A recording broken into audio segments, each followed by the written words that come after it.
I give by example the pension reform measures that we couldn't pat ourselves on the back hard or fast enough that were accomplished in March of this year. And we talked with great excitement about the billions of dollars that that would save.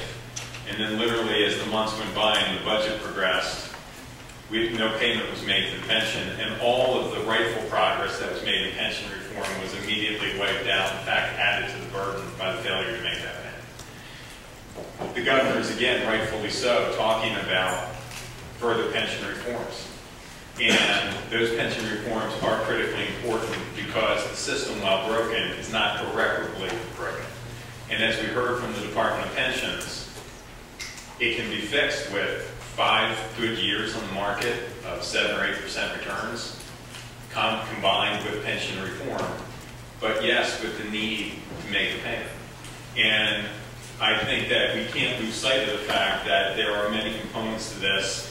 And as we are now talking about further reforms that the governor wants to get to in September that I support, that we've advocated for, the reality is unless we understand how severe the problem is, we can't address it and we can't fix it. And we have to face up to the obligations that part of that solution is going to be a responsible payment.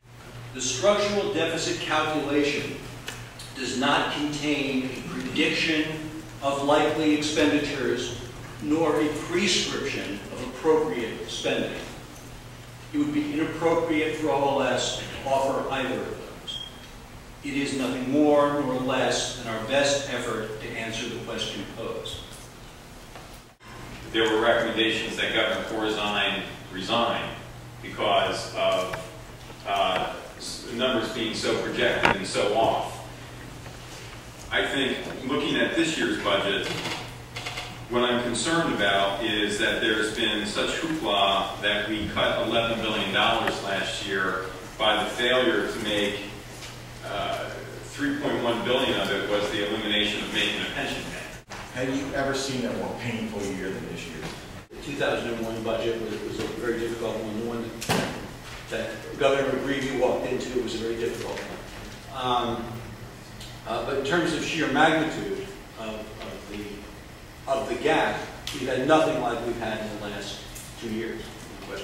I just think that maybe we should look in the mirror, maybe we have to look forward, and it is going to take, I really believe, just a total change in the way that we do budgets and the way that we appropriate money and the obligations that we create.